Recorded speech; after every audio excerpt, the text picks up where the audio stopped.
English నేర్చుకుని అనర్గళంగా మాట్లాడాలనుకుంటున్నారా? అయితే వెంటనే కాల్ చేసి రిజిస్టర్ అవ్వండి. నమస్తే రమగారు. నమస్తే జయ. రమగారు, 40+ క్రాస్ అయిన వాళ్ళు ఖచ్చితంగా ఈ నియమాలు పాటించాలి, పాటించటం మంచిది అనుకునే మీ పాయింట్స్ ఏమైనా ఉంటే చెప్పండి. తిండి తగ్గించుకోవాలి, జంక్ ఫుడ్ మానేయాలి, లేట్ నైట్ పార్టీసు అవి తగ్గించుకోవాలి, early to bed early to rise ఇది పెట్టుకోవాలి. ఓకే. ఆరోగ్యాన్ని కాపాడుకోవాలి, ఒంటరిగా ఉండడానికి అలవాటు పడాలి, పిల్లల నుంచి సెపరేషన్కి ప్రాక్టీస్కి వెళ్ళాలి. ఇన్ని ఉన్నాయి రమగారు. చాలా ఉన్నాయి. ఇంకా ఒకవేళ మీరు ఏదైనా కెరీర్లో ఉంటే నేను ఓల్డ్ అయ్యాను లాంటి భావాల్లోకి వెళ్ళకూడదు. ఓకే, అయితే ఓకే. ఓల్డ్ ఫీలింగ్స్లోకి వెళ్ళొద్దు. ఇవి ఓల్డ్ అవ్వటము, పెద్దవాళ్ళు అవ్వటము, 40 వచ్చేసరికి 40వ పడిలోకి వెళ్ళి వచ్చేసరికి కొంత జాగ్రత్త పాటిస్తే మీ పని చేసే క్షమత పెరుగుతుంది, మనం ఎక్కువ పని చేయగలుగుతాం. అంతేగా. ఇప్పుడు కెరీర్లు ఉద్యోగాలు వచ్చినాయి కదా జయ. కెరీర్లు, ఉద్యోగము, వ్యాపారము ఒకవేళ ఉంటే, మోడలింగ్ లాంటి దాంట్లో ఉన్న వాళ్ళు కూడా యాక్టివ్గానే ఉంటున్నారు చాలామంది. 40లో వచ్చినా కూడా మన వాళ్ళు ఇండియాలో కూడా. ఈ కాపాడుకుంటే మరింత ఎక్కువ పని చేయగలుగుతాం మనం. ఇప్పుడు అవి లేవు, ఆ వ్యవహారం లేదు. ఏదో చిన్న ఉద్యోగం చేసుకుంటూ ఇంటిపటి నుండి పిల్ల మేకని చూస్తాం మనం. మనకు 40 వచ్చేసరికల్లా మన పిల్లలు మన నుంచి సెపరేట్ అవుతారు. నేను ఒంటరిగా ఉన్నాను అనే భావాల్లోకి వెళ్ళకూడదు. ఎంగేజ్ అవ్వాలి. మనకు ఏదైనా ఒక సొంత వ్యాపకం ఉంచుకోవాలి. సొంత డబ్బు, సొంత సంపాదన, సొంత సేవింగ్స్. నేను ఆడవాళ్ళని చెడగొడుతున్నానని భావించకండి, అలాంటి కామెంట్లు పెట్టకండి దయచేసి. దీన్ని ఇండిపెండెంట్గా ఉంటేనే ఈ కాలంలో కుదురుతుంది. వీటితో పాటు మీకు ఏదైనా సొంత వ్యాపకం క్రియేటివ్గా ఉంటే కనుక, ఏదైనా క్రియేటివిటీ ఉంటే దాన్ని ఎన్హాన్స్ చేసుకునేందుకు ఏదైనా ట్రై చేయటం, ముందు హ్యాపీగా ఉండటం, ఇది చాలా అవసరం. ఇప్పుడు ఎక్కడైనా ఇదివరకు 40s క్రాస్ అయితే పెద్దవాళ్ళు అనేవాళ్ళు, ఇప్పుడు 40 క్రాస్ అయితే పెద్ద ఏం కాదమ్మా. ఇప్పుడు ఎప్పుడు అంటారు? ఇప్పుడు 50 దాటి 60 దాటితే, ఇప్పుడు నేను పెద్ద అంటే నువ్వు ఒప్పుకుంటావా? కాదు, అంటే 60 దాటాలి. 60 దాటాలిగా. ఏమో అప్పుడు సంగతి నాకు తెలియదు, ఇప్పుడైతే కాదు రమగారు. ఇప్పుడు నేను ఓల్డ్ కాదు. నేను ఓల్డ్ కాదని ఎంతమంది ఒప్పుకుంటారు? నాతో పాటు ఎంతమంది ఏకీభవిస్తారో చూడండి. నా వరకు నేను ఇప్పుడు ఒక ఏడాది 2 ఏళ్ళుగా నేను ఎక్సర్సైజ్ విగరస్గా ఎక్కువగా చేయటం, బాగా నడిచేయటం అవి తగ్గించుకున్నాను. ఏవో హెల్త్ ఇష్యూస్ రకరకాలు ఉన్నాయనుకో, కానీ నేను ఎంతమంది వచ్చినా వంట చేసేయగలను, ఎక్కడికైనా వెళ్తే 4 అడుగులు నడవగలను. ఆటే జంక్, సాధారణంగా జంకులు తిన్ను, అన్నీ కూడా తెలిసిందే. అవునండి, తక్కువ తింటాను. రాత్రిపూట ఫుడ్ తక్కువ, పూర్తిగా తక్కువ. మరి 1 గంట 2 దాకా పార్టీలు వ్యవహారాలు ఏదైనా పెళ్ళికి వెళ్తే ఏదో 11, 12 అవుతుంది, కానీ సాధారణంగా 11, 11 నిద్రపోతాను. నేను యాక్టివ్గానే ఉన్నానని నేను భావిస్తున్నాను. నాకంత మూమెంట్స్ స్లో అవ్వాల. అవును అవును, నాకు ఫాస్ట్ మూమెంట్సే ఉన్నాయి. నేను గబగబా పని చేసేయగలను. అమ్మో ఇదంతా నేను ఎక్కడ చేస్తాను లాంటి భావాలు లేవు నాకు. నా వల్ల కాదు, చేయలేను. ఏవో నెప్పులు గిప్పులు కనపడుతున్నాయి అప్పుడప్పుడు, మెనపాజ్ వల్ల కనిపిస్తాయి కదా. ఉన్నా కూడా నేను పని చేయలేని పరిస్థితి, అవి నాకు లేవు. ఇంకా నేను అనుకుంటాను లోపల ఉంది ఇది, హెల్దీగా ఉన్నాను నేను లోపల నుంచి. స్ట్రెస్లు వస్తాయి నాకు కూడా, నేను దాన్ని బీట్ చేస్తా. డిప్రెషన్స్ వస్తుంటాయి నాకు కూడా, చాలా డిప్రెస్డ్గా అయ్యాను. ఇదంతా ఏమిటి ఈ జీవితం అలా అనిపిస్తుంటుంది. దాన్ని లాగి పక్కన పారేస్తూ ఉంటా. ఏవేవేవో చేస్తా, ఏవో పనులు, అవసరమైనవి అక్కర్లేనివి, ఎవరి పనులైనా మీదేసుకుని కూడా చేస్తా, ఎక్స్ట్రాలు అంటించుకుని కూడా చేస్తూ ఉంటాను. వాటి వల్ల ఏంటంటే ఎంగేజ్ అవుతాను. చాలా ప్రధానమైంది ఎంగేజ్ అవుతాను.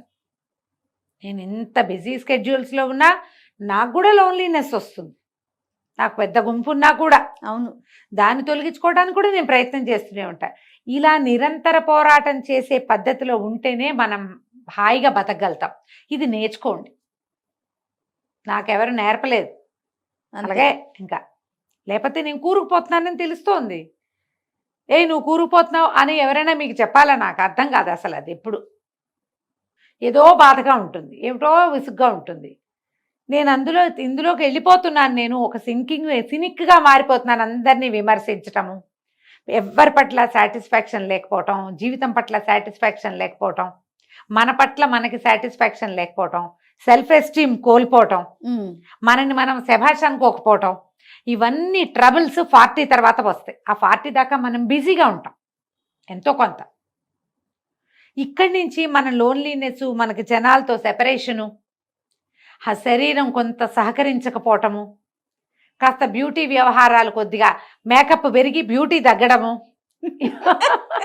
ఇవన్నీ వస్తాయి. ఇవి వచ్చినప్పుడు మనం ఏం చేస్తామంటే మన మీద మనకి సాటిస్ఫాక్షన్ పోతుంది. అది పెంచుకోండి. ఓకే, ఎలా ఉన్నా సరే మనని మనం యాక్సెప్ట్ చేయకపోతే మననే మనం యాక్సెప్ట్ చేయకపోతే ఎవడు చేస్తాడు మనని? అదే వాళ్ళు ఎవరో ఎందుకు చేయాలి? ముందు మనం చేయాలిగా. కరెక్ట్. మనని మనం శభాష్ అనుకోవాలి. వెరీ గుడ్, నేను బాగా చేశాను అనిపించాలంటే నువ్వు బాగా చెయ్యాలి. ముందు అది ఏమైనా చెయ్యాలి. ఇది చేయకపోతే కష్టమేనమ్మా. చేయకపోతే మనం బయటపడలేము వీటిలలో నుంచి. ఎందుకంటే మనకి సమాజాలు చిన్నవి జయ. అవునండి. నేను ఎప్పుడు ఈ మాట చెప్తూ ఉంటే జయ లోపల ఎలా ఉంటుందంటే ఏదో నొప్పిగా ఉన్న ప్రాంతాల్లో మళ్ళీ కొడుతున్నట్టు ఉంటుంది. ఇక్కడ మోచేతి మీద దెబ్బ ఉంది, అక్కడ మళ్ళీ దెబ్బ తగిలితే ఎలా ఉంటుంది?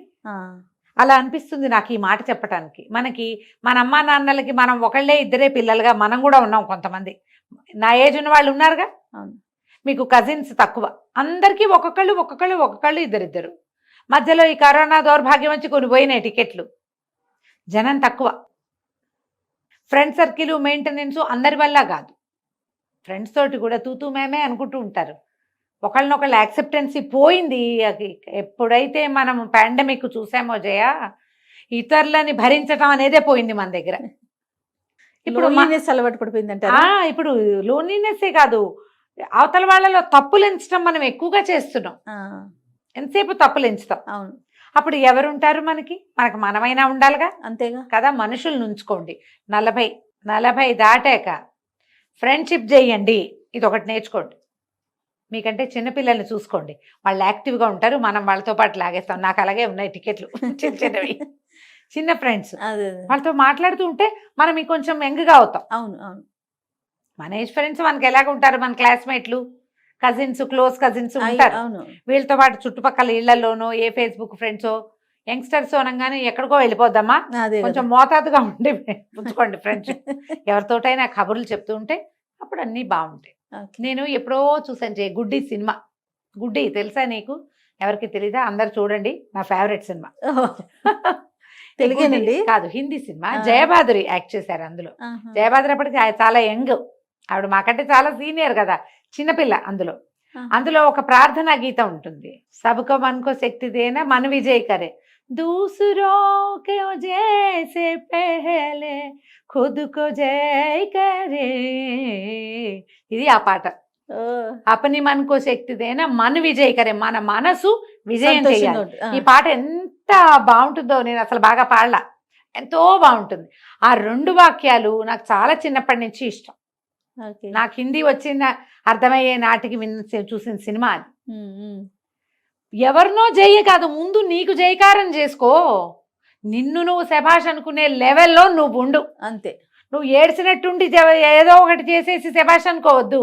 బాగా చేసి, బాగా ఉండి, మనిషిగా ఉండి, సరైన వ్యక్తిగా, మంచి తల్లిగా, మంచి సోదరిగా, మంచి భార్యగా, మంచి యజమానిగా, మంచి ఉద్యోగిగా ఉండడానికి ట్రై చేయి. నిన్ను నువ్వు గొప్ప చేసుకో, నిన్ను నువ్వు శభాష్ అనుకో, నిన్ను నువ్వు సంతోష పెట్టుకో. దీనికోసం ఇతరులను బాధ పెట్టకూడదు. అది డెవలప్ అయింది ఇప్పుడు. నువ్వు హ్యాపీ అవ్వాలంటే వాళ్ళు ఏదైనా అని నువ్వు హ్యాపీ కాదు, నువ్వు అచీవ్ చేసి హ్యాపీ ఫీల్ అవ్వు. గుడ్డి సినిమా వెతకండి అందరూ, ఈ పాట కోసం వెతకండి. అబ్బో భలేగా ఉంటుంది పాట, చాలా బాగుంటుంది.